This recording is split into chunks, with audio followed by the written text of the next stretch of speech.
Today's Build Show is special edition. We're going to be doing some teaching and some training today. I've got two really smart architects with me today, and we're going to be talking about some tips that you need for designing a really good house, a high performance house, a house that's well built. Today's Build Show from the Rockwell Studios. Let's get going.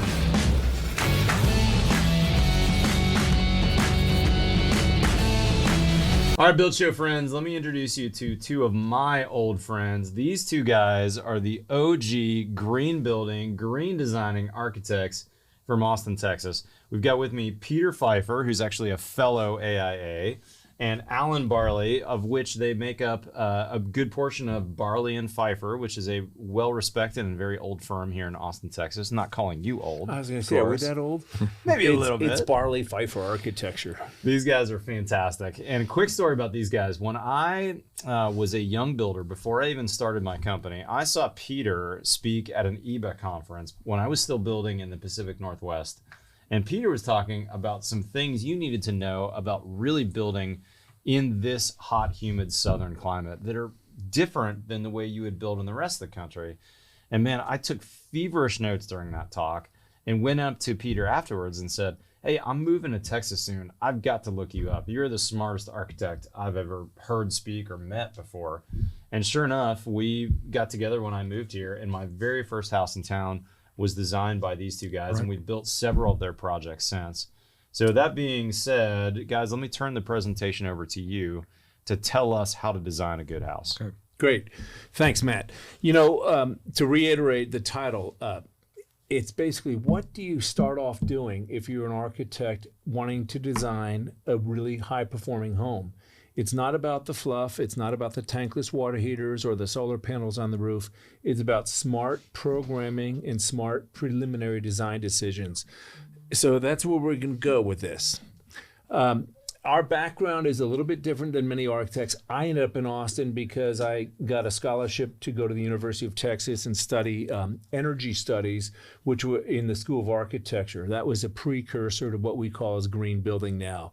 It's when we were first learning how to model buildings on the computer to see how they actually consumed energy. And this was way back in 1981. But that was the very first modeling program they were developing.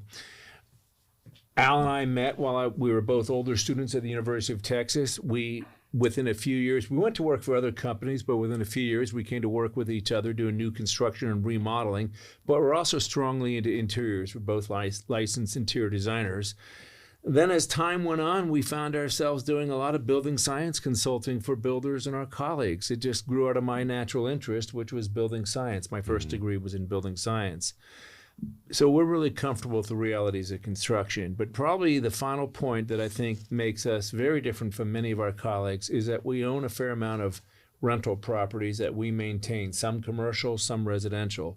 And that's where you really learn the value of the decisions that you made. Like, was that tankless water heater worth all the maintenance costs? Did we get enough savings to make it worthwhile? It's really nice to know. Or I've got these three buildings. One's got a vented crawl space, one's got a conditioned crawl space, and one's got a sealed crawl space. So we've used our buildings as our little laboratories. All right, so that's enough about us and where we come from. Why is the green building movement failing in its mission? Well, I think it's because LEED has become the 1,000-pound gorilla in the green building movement, but they focus too much on the complicated approaches. They miss the KISS approach. And in the end, the KISS approach is what's going to be sustainable, no pun intended.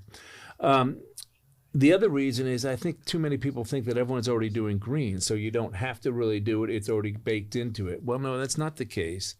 But the last point is that too much of what I hear, particularly from the green building movement as put out by the U.S. Green Building Council, focuses too much on the minutia. They get into things about a green roof, but really what are you trying to obtain doing a green roof? Is it radiation control? What is it? Is it something visually appealing? Instead of zooming in on the minutia, let's look at the big picture as to what we're trying to accomplish. Some great points, Peter. This is the professor who got me to come here way back in the late 70s. I met him. Paco Arumi was a wonderful man. He was a physicist in the School of Architecture.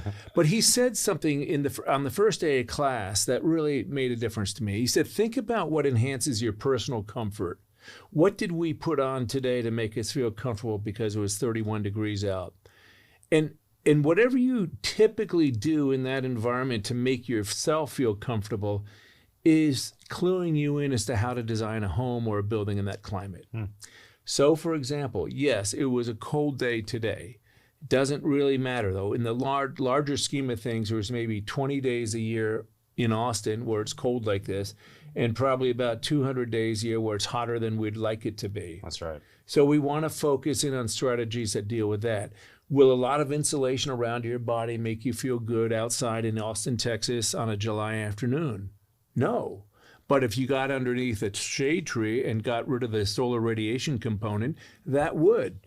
So that tells you, look, I'm not so concerned about how you build your walls and how well you insulate them, but you better shade those windows and you better make sure the heat doesn't come in through the attic. So there is just some examples of what Arumi can be credited for teaching us. And now let me show you some applications of that. This is a home we did a few years ago. And notice one thing about the overhangs. We've got these awnings above all the windows and broad overhangs. There's almost nothing more important in our climate than managing solar radiation and managing daylight. And one of the most effective ways of doing that is with some type of brow over the windows, because not only do they shade the windows, but they also give you a way of reflecting light back into the house. So stepping back a little bit, we always want to ask the question, why are we doing this? What is it we're trying to accomplish? I know that sounds really obvious, but a lot of folks sometimes get into things. Like, here's a quick story. We were doing some consulting for some Chinese folks in Hong Kong years ago, and their architects were there with me as I was walking the job site. And when I was there, I said, look, probably the biggest issue I see is some way of shading these windows. You got to figure out how to shade these windows facing into the afternoon sun.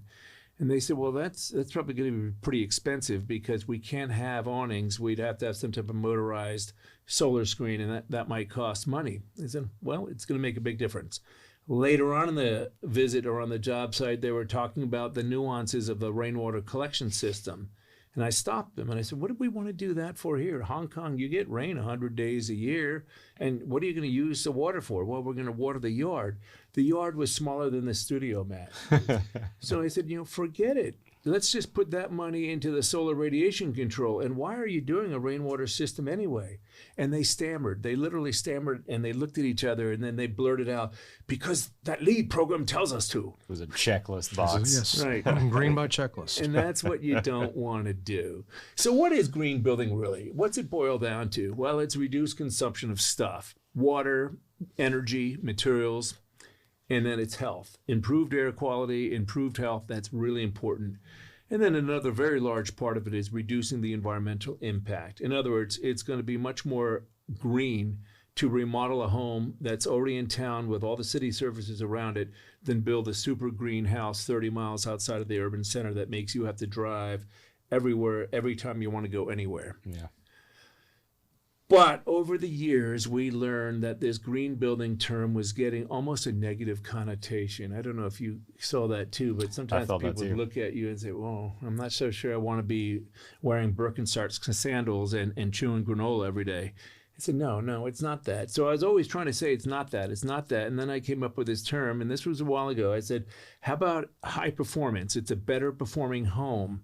And how about the fact that you'll have a lower cost of ownership, your energy bills, your water bills, your maintenance costs, and it'll be a healthier home to live in, cleaner air, less dust. You'll get sick less often. And Peter, it's really common sense design. I think so. It's a great way to say it. But it's Common surprising people don't. Common sense is not common though anymore, Just right? like overhangs over windows, you would think that would be a natural thing to do. Our ancestors knew what to do when they knew how to design a house with no air conditioning, no insulation, just basic wooden materials. Yeah. But we've kind of lost our way a little bit in that. So we like to go back and look at what those people did and take their spirit of the can-do attitude that they had. I love that. And bring it to what we do now. You guys have talked about that before. I'm sorry to interrupt, but No, that's all right. I think you might be getting to this, but that vernacular of a house built in a particular, you might look at a photo of a house and go, oh, that's a New England house, or that's a Texas house. You know, it looks like a And German we lost sight of Fredericksburg that. house. We lost sight of Right. the idea of vernacular architecture. Well, it was climatic specific. So That's right. what you did in Montana, you wouldn't do in Central Texas. That's right. And you wouldn't do in San Diego. But these folks, because they were designing to their site and to their climate, they naturally gravitated to doing those things. I love that. So- Sorry to interrupt, Peter. Keep going. Then let me build on that point for a minute, because that does get to something else we're going to be talking later in the talk. If you want your home design to be timeless, don't try to import a style that was developed for another climate, another part of the world, and expect it to still look relevant in a few years here. A great example in our area is a Texas Tuscan. You know, this isn't Tuscany. We have a very different way of building and a fairly different climate than Tuscany. What do those houses look like now? They look pretty goofy. So be It's a careful great source of about that. remodels for me, though, It Peter, is so I don't want to, de-Tuscanizing. But I'm afraid this present day modern movement with its white boxes and glass and all that is going to look as goofy as Texas Tuscan in a few years. I hate to be negative, but just watch over the next few years. And going back to green is using locally sourced materials as much as possible. And using painting the local house green, limestones. though, too. You got to use a green color scheme, right? I'm pretty sure that's not it. So look, the last point about this is the home will be more comfortable. And I want to emphasize this point. It's better use of natural lighting, less glare, consistent temperatures. I say better use of natural lighting. That doesn't mean ample natural lighting. That doesn't mean bright sunlight coming in through your windows. It means reflected light, glare-free light. That's really important, because otherwise people will close the blinds. It's a great way to say it. So keep it simple. Rely on smart, thoughtful programming and design. And that's what we're going to talk about today. But just keep in mind that gizmos and the complicated things, they break. And then they cost money to fix. I've begun to notice, Matt, when I've gone to many a home doing evaluations and probably 1,500 consultations, how many of them the solar system isn't working anymore. And they didn't even realize it. Yeah. Well, Matt, the houses shouldn't be green by gadget. That's a great way They to say should it, be Alan. green by design. The love that. design should perform in such a way that how it's built Yep. should be comfortable to live in. Then everything else you put to it, all the other systems can be less, and they should work better. That's right. And I talk so much about wall systems and products, but what I love about what we're talking about today is it's not products. This is smart design, and it starts with good architecture, good design. So keep going. Sorry to interrupt. And frankly, what we've learned, it starts with helping your clients make informed decisions. We call it project programming. Well, we'll go through a programming guide where they'll tell us what they want, but then Al's going to spend a lot of time with them finding out, why do you want that? Did you realize if you have this attached garage that's so handy to your kitchen that it's also the #1 source of air pollution in an air conditioning ducted home? No, they didn't know that. Oh, well, shoot, maybe there's some other ways we can get the convenience without the air pollution. And then, do you really need a 5,000 square foot empty nester's cottage? and it is it's a conversation that we just didn't have the chutzpah to have when we were in our 30s, but being at the age we are right now, we can say to folks, look, if you build too big a home, you're going to get tired of maintaining it. You're going to sell it within 10 years. Trust me. Let's get real with how big a home you really need. Yeah. This is listening to the needs of the client and using those to start to lay out the house. But then there's another important component of that, also listening to the needs of the site. Okay, I believe that architects, we're great at coming up with big ideas. You know, we're idea people. We're creatives. Yeah. However, I feel like the architect needs to pull himself back and look at the needs of the site, listening to the site, listen to what it's telling you about how a house might want to interface with it, and then listening to the needs of the client, and then figuring out the optimal way those two pieces need to fit together. And then that really is the big idea. But it just takes an architect to identify the sort of organic, seamless integration of site and client together, and you have a house that performs and works well. Love it, Alan. So Alan used that term, optimize. Let's talk about optimization. If we are buying into the idea that high-performance homes, the smaller, the better, in terms of using less material, less stuff to insure, less square footage to pay property taxes on for the rest of your life, less first cost construction. So either you can afford it more easily or you can build it better. That's one form of optimization. Don't forget, and less life cycle cost, because that's really the identifier of the cost of ownership. What is it going to cost you over this length of time? At the end of when you move out of that house 20 years from now or whenever, what did it cost? Is it going to cost you more to have kept it up, or are you going to have a nice chunk of money sitting there because you've saved all the money during the operation of it? That's right. And that's something, there's a slide I should have brought in here, but the NAHB did a study on how long building materials last and things like that. And they talked about, well, when it comes to doors and windows, if there's a great overhang above them, a good size awning, they'll last in the neighborhood of 50 to 100 years. If not, maybe 5 to 10 years. So the point is, putting extra money up front in a building can save you immensely in the ownership cost. So that's what you're 35 years, the only window that we ever had a client tell us that leaked was one of our first houses, and it was a north-facing window on the first floor on a 2-story wall. Dang. And there wasn't an overhang over it. And it leaked. But we've since we're doing a second and maybe even a third house for this client now. That's awesome. That's great. So getting back to optimization, guys, so I can get going with this presentation, is Alan mentioned about circulation paths, and we actually draw the furniture plan layout right in the very beginning when we're presenting the design to the client, so they can see how the furniture will work in a room, but also see whether or not they're duplicated unnecessary circulation paths. Taking out the fat. Have you ever walked on a home store and seen empty spaces in houses? Well, that's empty space that somebody paid for to build. Totally. And you will be paying property taxes on for the rest of your life. That's right. That's so smart. I want to make a quick point on that. That furniture layout, Peter, that you guys do is pretty uncommon in the industry. I've built a lot of architects over the years. And it's funny how, as industry insiders, we forget that clients we sit with don't really know what they're looking at most of the time. Oh, sure. And so when you and I look at a bedroom that's 10 by 10, we automatically go, oh, that's pretty tight. But a homeowner really doesn't have any reference. And this really hit home for me a couple of years ago. I had a client I was walking through in a remodel, and she pointed at a wall that had recently been framed, and I could tell a light bulb went off. And she pointed at the plants and said, honey, did you know those are walls? That's a wall. And I'd sat there, how many meetings with this woman. She had no idea what she's looking at. She was nodding. She was agreeing to, all this design and construction work, and she just didn't know. So what a great tip to put your furniture on that initial schematic and get rid of the fat. Good. So you got it. So here's an interesting project that we're going to jump into just for a few minutes. And by the way, it's a project that Matt's company built. Yep. We designed, Matt built it. It's a couple that downsized from almost 5,000 square feet to half that size, 2,400 square feet.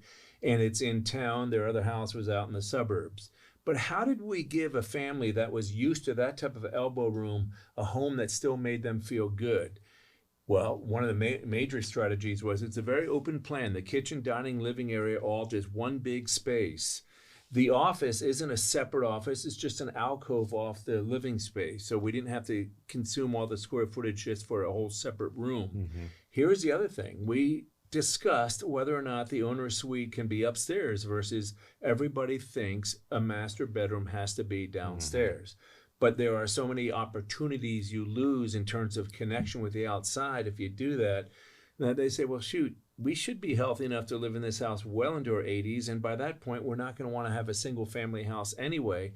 And we'll get better access to the breezes and some nice views from the second floor. So the point is, during the programming process, we debunked or we questioned some long-held assumptions to make sure that makes sense for the way they're going to live. And actually let us do a more efficient house. We could stack more of the house over a smaller foundation, which with the soil conditions on this piece of property, the smaller the footprint, the more tighter or structurally sound we could get a foundation sitting on it. Smart. Yeah. So the house opens up to the backyard more. We even use the garage. It's not a garage. It's actually a carport that's got a garage door in front of it. It looks like a garage from the street. So you get the security. You notice how the fence comes right up to it so they can put their cars in that space at night. But really, it's a covered patio. It's the pavers that you see on the driveway extend into there. It's the dog washing station. It's the outdoor kitchen. it morphs into their outdoor back patio. So you're really trying to make these places do double duty is the point. Let's move on to some of the other things. So consider what's important now, but also think about in the future how this house will be used. There's this term loose fit architecture. Make it adaptable for future uses. For example, if we are going to have a master suite upstairs and we've got the room for it, we have a guest master downstairs. So if you do have knee surgery or hip surgery and can't go up the stairs, well, the house works for you. You got a downstairs bedroom to sleep in or to stay in for a while. Will this be your last home? If it's going to be your last home, yeah, let's make it adaptable to your changing family needs. Will this house still make sense after your kids are gone? By God, there are an awful lot of homes where when we just remodeled one we designed 10 years ago when their kids were little and mom and dad wanted this playroom upstairs off of which were all the bedrooms, including theirs. And by the time those kids became teenagers and were staying up really late with their friends playing games and yelling and screaming, they realized what a mistake that was. And so we remodeled the house to make it more livable now that their kids are older. You shouldn't have to do that. You should have good discussions with your architect before you start building. Here's a specific maybe point to address on that. You know, in owner suites, the water closet or the toilet closet, that's the toilet in a small enclosed room, usually 3x5 or so, pocket sliding door. Well, the aging in place aspect now we're thinking about and starting to design those to where that one wall with the pocket door could be pulled out. So that if the client is ever down the road having taken care of, been caregivers for aging parents, somebody might be in a wheelchair, somebody might be in a walker. Once you have those things that you have to deal with, then opening up the spaces to a toilet, opening up the wall to a shower so that you can roll in and sit on a seat. Having the way for the house to be readapted easily adds for that aging in place to happen pretty seamlessly. Super smart. Yep. The whole idea of water closets, I know they're popular, but God forbid trying to get to that toilet while you're on a wheelchair. It'd be brutal. So let's move on from that. So you understand the thinking, and I think the summation of that thinking is question the long-held assumptions about how to organize your home. Have serious discussions between yourselves and with your architect about it. And Peter and Matt, this is what architects, I think, used to do. Who else in the process of taking the idea of a house and the thousands and thousands and thousands of decisions and materials and people who are going to be involved in this, who else is going to ask those questions? Yeah, that's a good point, Alan. Right. And Alan, I'm going to emphasize that. The builder is going to be executing, hopefully, very well. But the programming, which is what we're talking about in these preliminary design decisions, happen in one place and one place only. And that's when you are first meeting with the client. That's right. And then I'll also say something, I'll go out on a limb here. That's why if you want a well thought out house, don't design it yourself and bring it to the architect 100%. To be drawn up. That's right. There are way too many things you don't even know you don't know. Yep. I would rather see you spend the money on a good architect to program and design the house and then find a drafting service to do the construction plans. At least get the ideas. But I wouldn't recommend that either. Right. Well, you showed us how to save the money to pay your fee, Peter, a second ago. You said, look, if we downsize from even a couple hundred or 1,000 square feet to a more livable house that's better functioning, that's better thought out, you've more than paid for your architecture fee. Well, sure, right? Sure, but this isn't a commercial for This us. isn't a commercial for you, but it is a commercial for smart design, right? I've built a lot of houses over the years. I've never done it without an architect involved in that process. And I consider myself a really good builder. I do not consider myself a good designer. I do not do any design. My company doesn't do design. We always are working with great architects. And I've always been an advocate of making sure you have a really smart design professional helping you out. Because you guys, when I've done houses with you in the past, you always come up with things that I would have never in a million years, not in my 57th revision, have come up with. So, I mean, that's why people hire you, is because you have 40 years experience doing this. Are we that old? 37 years experience doing this. Well, we've been for some reason, we have this ability, and I think architects, many of them do, but have the ability to look at thousands and thousands of pieces of information and then be able to put them in a concise format of when to think about them, what to think about them, and then how to document what to do about them. That's right. And then provide a recipe to a competent builder like yourself to then execute the drawings with us there to be help if you need it. I like But that. to be able to look at that big picture is what I thought architects who used to be the master builders of the 1800s and the right. Renaissance times. Yeah. It's kind of looking back to that time and trying to provide that same service. I love it. That recipe. I'm going to use that later. That's good.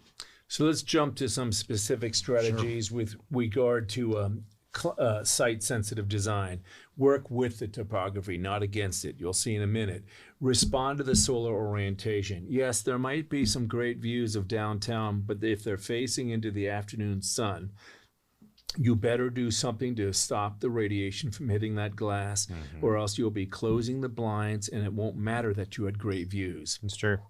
You want to think about the prevailing breezes. It's a lot more comfortable being around a pool that gets some nice breezes in our area because it also mitigates the mosquito problem. You don't want to put a pool on the north or west side of a house in our climate. Yep. And then think about how easy it will be to get the car to the parking area and get you out of the car and into the house without tearing up the site by building a long driveway. So let's look at that. Here's a home we did in Northwest Austin.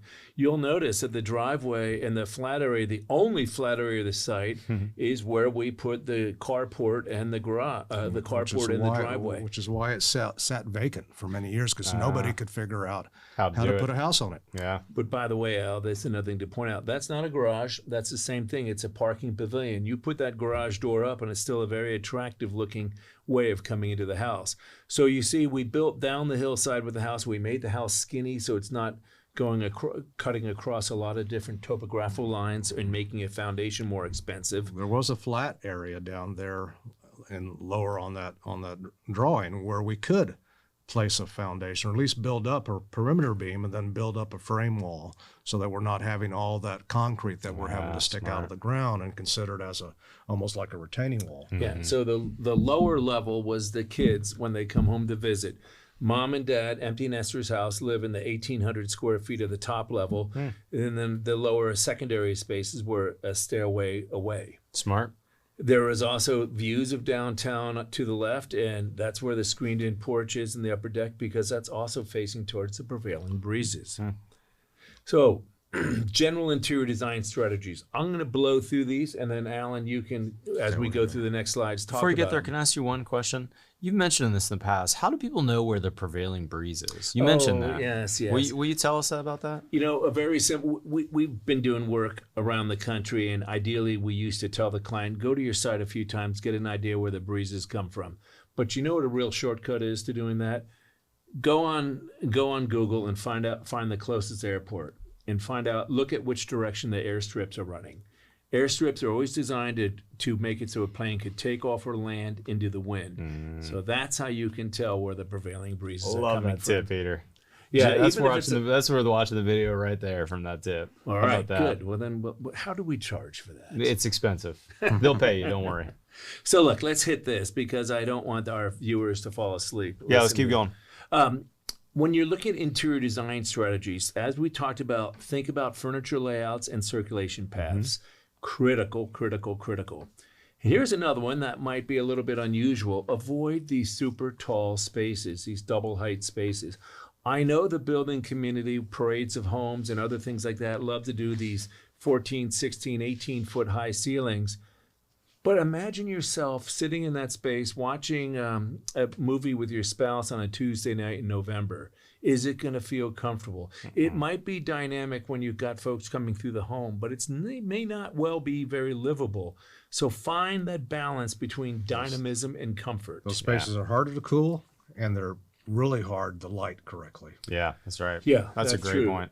And then ask yourself, do you really need a formal living room? Do you really even need a formal dining room? If we saw formal living rooms drop out of the picture 20, 25 years ago, but now we've started noticing that fewer and fewer people want to do formal dining rooms, don't they, Al? Right.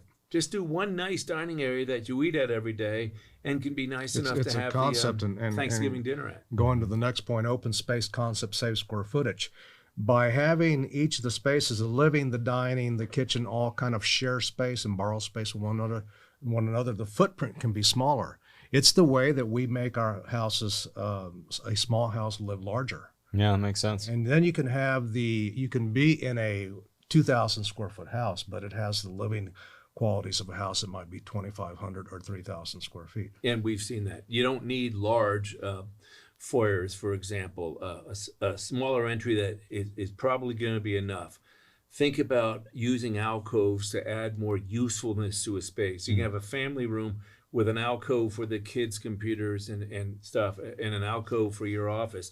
You don't need to build separate rooms for all these places. And frankly, you can help promote family unity by making sure everyone does stay in one place for more time. We had an interesting comment from a client years ago about a theater room. He said that it's something he never thought about was how much it would separate his family. That the kids would spend time in the theater room while mom's making dinner, or something like that. He said, I would never do a theater room again. I'd rather just have a really good sound system and screen in the family room, so the family didn't separate into their various spaces in the house. I hadn't thought of that. That's interesting. Think about the windows, because the windows aren't only something for view, but they also are going to affect your furniture layout and what you can do inside the room. Think about glare-free lighting. We hinted on this before. I'm going to show you some examples using clear story windows. And then use the stairways as a thermal siphoning shaft. And by that I mean the reason why you had tall domes in the Southern European churches and in gathering places was because as the heat would rise to the top of that dome in St. Peter's Cathedral, it would draw by way of convection currents, draw more air in around the base of the church. You can do that with your home. Let the stair tower be a thermal siphoning tower by opening the windows at the top of it and let it draw more air in around you from the lower level. Or you can use clear story windows for it. You see those windows up there at the top. Those are not just to bring in some nice reflected light, and you do see the light reflecting off the lower roof and then down into the house, but they also are operable, and they're opposite from where the prevailing breezes come from. So you really enhance the ventilation. And these are north facing, so it's basically free reflected light that doesn't heat up the house. Yeah, you're not getting direct sunlight through there at all. And then notice Herb's office back there around the corner. It's not a separate room, it's just an alcove. So his wife can yell at him when it's time for dinner. And there's a nice entry, but it's not huge. Mm-hmm. This was that house he saw on the hillside. This is the house, Matt, that you built. This house we built. So what are we seeing here? Well, we're seeing the open floor plan. We're seeing the fact that there's a lot of brightness in these spaces, but look carefully, there's no direct sunlight. That's what I mean about daylighting by design. And then there is another kitchen alcove back around the corner here for a workspace. But look at something else. This is where the interior design and comprehensive design comes from. Mm-hmm. And I believe that's a good term that Al and I have used for our firm. We do comprehensive design. We think about the exterior, we think about the structure, but we also think about the interiors. Here you see light-colored countertops and you see light fixtures that are close to the working surface. So you get good use of the artificial lighting. The closer the light fixture is to the surface, you need much less light to see what you're doing. As a matter of fact, lighting falls off as a square of its distance away from the surface. So if you're dicing a tomato on your countertop and the light fixture is a foot away, you'll need a certain amount of lumens. If that light fixture is 3 feet away, you'll need 9 times as many lumens to see that same thing. That's why we bring the light fixtures closer to the task and don't try to light the countertops from recessed lights. From like a can light up there. Right, don't do that. And by way of orientation, just so people understand, if you're sitting on that couch and someone's chopping vegetables here, you're facing each other. So yes. This is one half. Right, there still is connection between people inside the house, between the different spaces. The other nice thing about these lighter countertops are that the light is bounced off of those back into the space further. And same with the floor. You notice it's not a dark floor. Mm-hmm. But you see, you can also be dicing at that countertop and watch what's going on with the TV or enjoying the fire. Yeah. So you can make it a more fun living experience.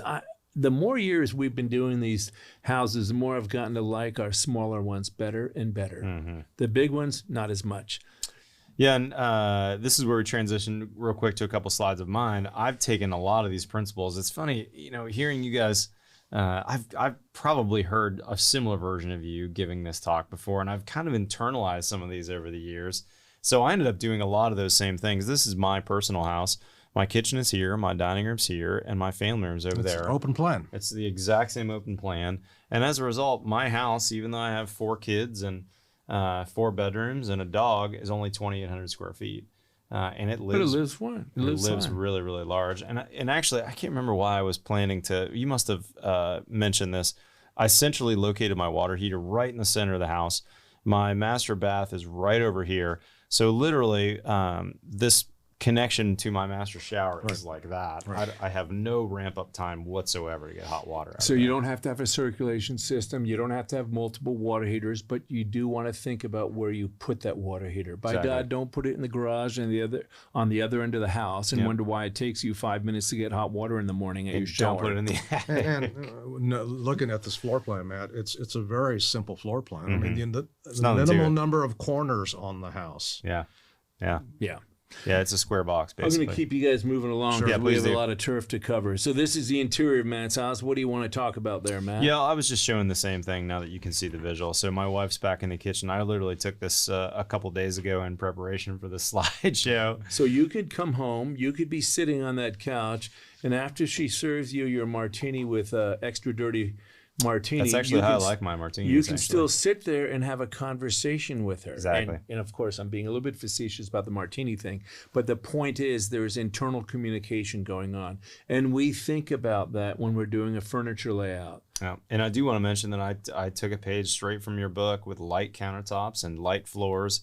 I did 9-foot ceilings throughout most of my house. The only place that has a taller ceiling is this living room area that has a vault. And I think I go up to maybe 12 or 13 in the vault, but it spills right into this stairway here on the left. And this, some thoughts on that? Yeah, the only thing I was vaulted mentioning ceiling? too was the clear story and bringing that light in from the shaded area. So you kind of see it here Yeah, in you my don't see it very stairwell. well, but yeah, you've got that clear story up there that's bringing light in from above, and that helps come down to the space. There's an invigorating life to the insides of these houses when you take southern light and combine it with north light. Yeah, It's just there's nothing like. feels great. Yeah, and we're going to talk about that light from different sources. Let's, though, go into this, and I think we have that towards the end of the presentation where we talk about the value of bringing lights in from different orientations into a space. Yep. Kitchen design strategies. Let's think about kitchens. They say they consume the most amount of energy of any room in the house. And next one would be the master bathroom. So there are lots of things that you want to do to make them save energy, and they're not what you think. It's not how energy efficient the appliances are, although that's important, but it's the amount of lighting you use in a kitchen, and therefore using those principles we just talked about, bringing the light closer to the task, having light reflecting surfaces, because that will reduce your air conditioning load significantly in our climate. A well-lit kitchen using these principles will require about 0.5 ton of air conditioning less than a typical kitchen. Wow. Yeah, if you have dark countertops and you have light fixtures up in the ceiling, you're going to need a lot more light to see that tomato you're dicing. Smart. So on a bigger picture, let's locate the kitchen centrally. We found over the years that just makes a nicer, more family active house. The efficient work triangle is really important. Place the refrigerator on the outboard edge of the kitchen. You'll see that coming up. Al's going to talk to you about that. So that as your guests go to get something out of the refrigerator on Thanksgiving and you're trying to prepare a meal, they don't have to walk behind you or in front of you to get to the refrigerator. Using an adjacent walk-through work pantry is another wonderful idea that Al came up with about 10, 15 years ago for a parade of homes we did, where when you've got these open plans and the kitchen's all out in the open, you don't want everyone who comes in to see your toaster and your coffee maker and all the other stuff that you're going to have on the countertop. So let's have a back area of the kitchen for that stuff so your house doesn't look so cluttered. And of course, we've talked about the light colored flooring and countertops, but we're also going to talk about appliances that make sense. Now, Alan, you want to talk about the reflected lighting here? Yeah, I think here is all these common sense ideas that we employ in our houses. We have an open plan, again, a kitchen, a dining, a living room. We have kitchen in the center in this case. kitchen in the center in this Dining case. to the one side, living to the other side. And we have the light light colored countertops, but then notice the north-facing clear-story windows, the high windows there, and also notice the way the light reflects onto the ceiling, and then a light-colored ceiling carries that light down into the house. Light floors. So it has all the components here of the houses that we do, where they are smaller homes, but they live larger. Now, I say avoid double height spaces. It is a tall enough ceiling. I think it goes up But it's to about a story and a half. I think 16 or 17 feet on one side. No, I'm not even sure that high. I think it's only about 14 or 15 feet. Starts off at 10 feet. And let me just say, this is what we do when we do a space like that. We draw the section of it, the cross section of that room, and then I draw a person in there. And then we argue. And then we say, what is this okay? Will this person feel good? Yeah. Will he feel oppressed by living in a space like that? And then we go back and adjust. Sure. And sometimes we have to take our clients to a room or a building that's got a certain ceiling height so they can determine, hey, is this really what they want? Yeah, But put that's a great people way to and do it. furniture in your spaces, because you don't live in a house in empty rooms. That's right. People live in these houses Yeah. and they live around furniture. Yeah. So here's an example of that back part of the kitchen. You see, and you'll see another slide of it, but here's the open part of the kitchen, and then there's that whole back area. And this was, go back to that slide a minute, Peter. This was a way to make the kitchen, first off, feel bigger, because now you see the kitchen kind of go down that right wall, the right side wall, but then turn around and kind of go and disappear behind the wall, behind that center island. And now you have this sense, well, the kitchen keeps going on around the back. But then as it moves up around the back, we get to use that space to put additional things that we don't want to have out in front, coffee makers, in this case, additional ovens. And then behind this wall right here, we have a ability to configure a custom designed pantry for the owner to do whatever they want. So it actually makes the kitchen twice as big, but it gives both countertops, base cabinet, and upper cabinet storage in a shielded place. Love it. So before we go look at that, I also want to bring your attention to where the refrigerator is. Folks can come in on this side of the island and access a drink out of the refrigerator. Not crossing paths and with not people cross working the in the working kitchen. area. So let's go look at what's behind around the corner. There we go. This okay, is so that fridge is like That's right there, yes, and that's this the is other that side of the area wall. behind. So you see, we got this stuff up there, and here's something of these working pantries, ideally with some type of window to bring in natural light. It's amazing how much people get turned on by this. That middle image has been the most clicked on image of anything on the internet about our firm. I can't believe it. pantry is what you're known for. That's a pantry. But you see, it's a gonna be on working my gravestone. pantry. It's funny. Yes, yes. My wife said about our pantry the other day that she thought that was the best thing about the house was Yeah, our true good. walk-in pantry that we had never had before. Man, I love it. So not to beat the dead horse, but on this other house, you'll notice the light bar that's hanging close to your head height. Well, Peter, as you And get the light fixtures right as you there. get older, I have found now that just distinguishing things on countertops as eyes age Yeah. gets harder and harder. So these are just ways. Again, it's another way of kind of like visually aging in place too. Can the house keep working for you so that you can see what you're doing? Totally. I'm gonna say I actually bought a bunch of magnifying glasses and put them in various places around the kitchen and my office because I bought my first pair of cheaters yesterday. All right. You buy light colored phone cases so that you can find your phone when it's sitting right next to you on the couch. So that brings up an interesting point too, which is I've found, and I'll just say it, what the heck, it's our show.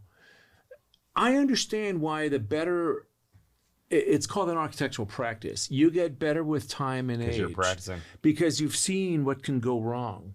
And we've had a small enough practice that we know most of our clients still, even though we've done a few hundred homes, we stay in touch with them. Over 35 years, it's not that many. So we get to go back and find out what worked and what didn't work so well, and how well did this house age with the client. Yeah.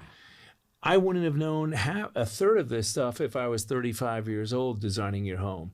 But at 65 years old, yeah, you learn a few lessons. And we approach each house with the hope that the next one will get better That's right. than the one before, That's right. and because we'll find out how they all work. 100% agree. I do All that right, with boys, my building let's- as well. Let's keep going. Technical stuff. I love these induction cooktops because about 85% of the energy goes into heating up that pot of beans, whereas with a regular cooktop, a gas cooktop, an electric cooktop, about only 20 to 25% of the energy goes into heating up the food. The rest goes into heating up your kitchen. Now, if you're in Alaska in the wintertime, having a little bit of extra heat in your kitchen's probably fine. But mind you, if you're in a place where you're air conditioned a lot, no, you would like an induction cooktop. It keeps your kitchen more cool and also cleaner because you don't have the products of combustion that are polluting the air in your house. That's right. Now we're going to shift to the owner suite, what we used to call the master suite. Avoid placing the walls that front busy streets. My gosh, we saw an expensive home built in our neighborhood where they put the master bedroom above the garage in the front of the house, and there was a stop sign there. So every time a car stops and starts up, you get to hear it from the master bedroom. The owner suite is their sanctuary. It's their quiet place. And here's the other thing. I know this might sound a little bit funny, but forget this idea of sitting areas in master bedrooms. If there's one thing we've heard from people too is, I want to go sleep there or use the bed. I really don't ever go up there to have a place to read or be a getaway place. So don't use up your square footage on something that'll never get used. Outside decks off of master bedrooms rarely end up being used. Reduce the door openings and think about the circulation. Al's going to show you that in a little bit. And think about the placement of windows. And then, of course, heat and cool the master suite separately from the home. Windows on multiple walls, as we said in that one point. Here's a great example of windows on 3 sides of this room. So the room, but look at the amount of direct sunlight that we have on this kind of afternoon day. Yeah, it's that one little bit right there on the right. That's it. That's what the dog's gonna sleep. But then look at how even the light is in that space. So there's virtually no heavy shadowing happening. Yeah. That's because we're bringing light from multiple sources. I love the ceiling interest. This is a side note, but I did some wood ceilings in my house after seeing them in clients and building several houses of yours that had wood ceilings in the master. I love that wood ceiling in my master and in my kitchen area. There's still something lovely about wood giving you a sense of warmth. I totally agree. Kitchen and owner suite consideration. So I talked about how much energy the kitchen uses and the master bathroom because you want to light that well too. Here's one thing that Alan put in here that I thought was a good idea is entering the walk-in closet through the bathroom instead of through another space in the master bedroom. It limits the amount of space in your master bedroom that's going to be wasted to circulation paths. One door. But also after working with as many clients as we had, clients don't have that living pattern. They're typically not going to go into one room to pick up their clothes and then walk through that room, through another room, back to the bedroom to get dressed. They're going to probably get dressed in the walk-in closet. That's right. Or right into the bathroom, the owner's bathroom suite. So put the spaces where they're being used. I love it. It's really smart. This other one about combining the tub and the shower space into one space, you'll see that saves a lot of space. We've already talked about toilet alcoves versus enclosed closets. Here's another one. Do a deep soaking tub for one person instead of one of those wide 2-person tubs. You'll use it a lot more often, and you'll use a whole lot less hot water. As a matter of fact, you may need to avoid a whole extra water heater if you do this. That's a good point. And then built-ins in the walk-in closet in the owner's suite, that saves space, as well as putting the washer and dryer stacked in the master suite. Oftentimes for aging in place now, we find ourselves placing the laundry room, not a utility room, but a laundry room near the master bedroom, because in the end, when the clients are in the house by themselves and the kids are gone, there's less walking back and forth on a daily basis just to wash clothes. Smart. Yeah. This idea of the laundry room being off the kitchen goes way back to the 1950s when we used to hang our laundry out to dry, and it was on the back porch. Put the laundry room where the dirty laundry is generated and where it needs to go to when it's done. Yep. So here's one of my design sketches here. I'm trying to see the cursor here. Yeah, it's hard to. Would it be easier just to use your hand at your point? There it is. So here we have many different things happening on this very simple house. We have a centrally located air conditioning and water heater. Now, Matt, that happens. We start to put those things in while we're conceptualizing the house. No, I love that you guys do that. Because they are a system that has to work seamlessly with the owner. But then we have a reasonably sized master bedroom. And I know it's reasonably sized because I have a slightly larger 6x6 king size bed, and then some furniture over here. Then we have one door in, and then one door into the owner's suite here. And you see, it's a simple a Point with us. Oh, I like your pointer. Yeah, Is there that you in? go. Oh, that's It's a a very good expensive one. Is that a pointer. laser pointer? It's a laser pointer. Yeah. Well, see, so a very simple master bath. Yeah, and that's we- your we- pocket door in, and then you we come pay in the close master. attention to this distance right here so that we don't have too much, too less.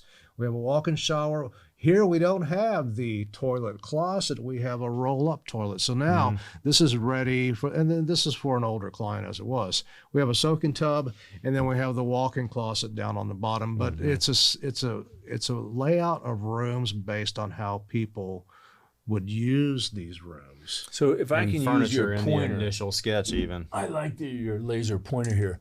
So look how little circulation space there is right there in the master. Almost Come none. in The and you go doors there. are grouped together so that you leave the rest of the room, the rest of Useful. the space in the room useful for furniture. Yeah, I love it. You know, I was thinking as you were talking about that, if you had separate rooms, each one of those rooms needs its own circulation space. So by compacting that, you've lost all these extra 3-foot hallways that are needed, Right. and that allows you to shrink it down. That's efficient design that lives larger. I like that. So look at the wet room here on the left-hand side. It's the tub and the shower in one space. It's sort of a popular concept, but it's popular because it makes sense. You have that much less square footage. You have a walk-in shower that's also in a nice big ample room because the tub is there. And you notice where the windows are too. They are at just a little bit below shoulder height, so you can still have your privacy in there, but enjoy taking a shower with views of the neighborhood. And it's a modern look, very functional, but also is easy for a wheelchair to get in without Yeah. necessarily looking like it has accessible design going on.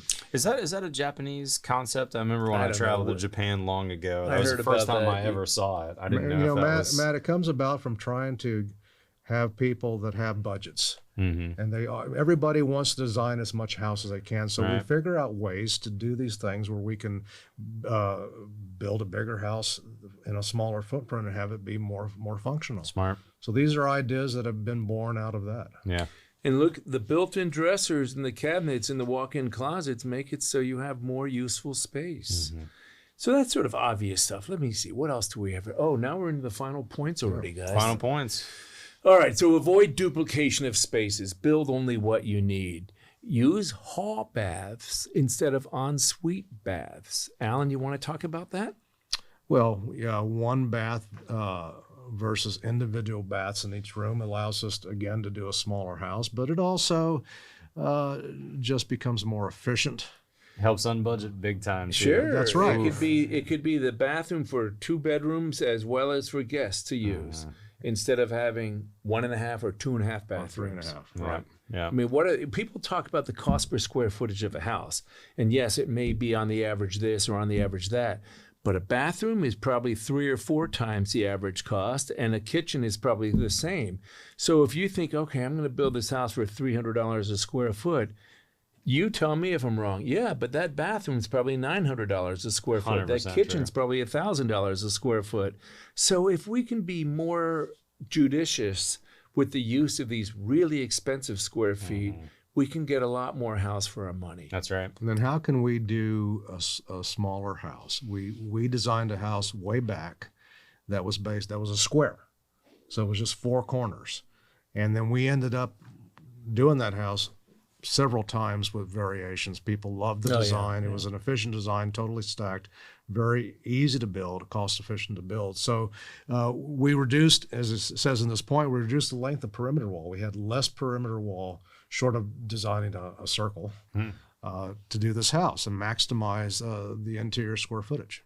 It was actually a Better Homes and Gardens project. Was it really? Yeah, it was many years ago. I'd forgotten about that. Look, here's another thing. You avoid unused covered spaces. Look, guys, I know a wraparound porch looks cute, reminiscent of sometime somewhere way back then, but people don't like sitting outside in hallways, which is what I would call a wraparound porch. Just do one really good porch, maybe 2. Maybe one's a screened-in porch and the other one's a covered porch. But instead of spending 1,000 square feet on wraparound porches that will rarely get used except for the corners, just do one good 300, 400, 500 square foot covered porch. What folks don't necessarily realize is covered porches have foundations And roofs. and they have roofs, and then they have ceilings, and then because they are outside, you're having to think about those more intently to make sure they look good, but make sure they also Weather perform well. good and are durable. It's pretty much the same square footage cost as the That's house. right, and people forget that. So then the square footage. Actually, I think it's more. I think a probably good is. screened-in porch or a good So just well-appointed managing porch those is and more. doing only the parts that are going to be used for people to be at is important to think about. That's right. So right from the start, centrally locate where the mechanical systems are, the water heater, the air handler. Don't put that stuff in the garage, or at least don't put the air handler in the garage, because it will tend to suck a little bit of garage air in and distribute that carbon monoxide and those smells all throughout your house. And don't wait till the house is about to be constructed to start thinking about those things. Well, we have a slide about that. So locating the water heater close to the point of first need, which is the owner's suite. If you can't do that, consider using an on-demand circulating system. Go to that website, gothotwater.com. You'll see what I mean. Not a recirculating system that's running all the time, but one that's only used when you need it to be I have that in running. my house. Use the roof to shade the house as well as to keep the water out. It's a shading umbrella as well as a water umbrella in our Well, climate. Peter, it's again common sense ideas. What do you do in our climate to stay cool? You get in the shade. Yeah. So you have to consider, you have to get your house into the shade too. Yeah. And we do that by overhangs. But don't do a dark roof. Dark roofs are dumb in the South. Anyway, Except for my black roof. That I put in well, my house. but it looks darn good, right? You don't mind paying the extra utilities for that. And it's nice to have a house that's 5 or 10 degrees warmer in the summer, isn't it? For sure. But you go outside. What are you going to do if you go outside on a July day to go run or go throw football? You're going to wear something light colored and white, or white, and you're going to make sure that you are covered over with clothing too to reflect the sun off. So the same thing with a house. Yeah. So there are 2 other final points here. Swimming pools. My gosh, I didn't know this until I built my home and had a swimming pool. Those things use as much energy as the whole house. Be very careful about swimming pools. They use an amazingly high amount of electricity to filter the water and to clean them. So we're going to show you a much smarter way of doing pool cleaning. And then the other thing that's come up, now that spray polyurethane foam has been accepted, and it's good that it's accepted. I think it's a great product. People are really tuning into the off-gassing and the health aspects of it. The right type of spray polyurethane foam is worth it. Better indoor air quality because of lower emissions. And I'm going to show you a little bit about that. But here's a practical aspect of it. If you're remodeling a house and you have the insulation contractor spray foam it, then everybody's got to stay out of it for at least a week or 2. Not so with all of the products. There's now a product that makes it so you can get right back in. So I'm going to probably accelerate through some of this stuff. Yeah, please do. Because I see where we are time-wise. This is the idea of thinking of the roof as a shading umbrella. Don't put a dark roof directly over the subdecking. It'll just transmit the heat very efficiently into the house and transmit a lot of heat in the wintertime out of the house. So that's not the optimal way of doing a roof in this climate. When I did my home many years ago, I came up with this idea of the floating ventilated radiant barrier roof. But you'll notice that laving is at an angle, so there's air passages all the way up to the ridge. So it's a ventilated radiant barrier roof that also can self-heal itself. If something gets in around this flashing over time, that water will just drain down and out instead of finding its way in your house. There's another example here of one of our homes we finished a few years ago for an executive who retired from Sherwin-Williams. Large north-facing windows. The roof opens up to the north, so we can bring in all sorts of ample natural reflected light. Right. But we've also got a large surface on that roof for the solar system. This house produces all of the electricity it needs, and it collects all the rainwater it needs to operate. So we call it Skyview Independent on our website. It's worth looking at. Net zero house. Yes. Cool. And I don't know, where did this guy come from? What is he trying to say? I took those same concepts, Peter, and did those at my house. You know, if you look at my 2-story portion, really simple roof design, 2-foot overhangs everywhere. My 1-story portion, again, the same. And where I had windows or doors that were exposed, I took that same awning concept that I learned from you guys years ago. My very first house I did in Austin was yours, and we did those awnings on that house.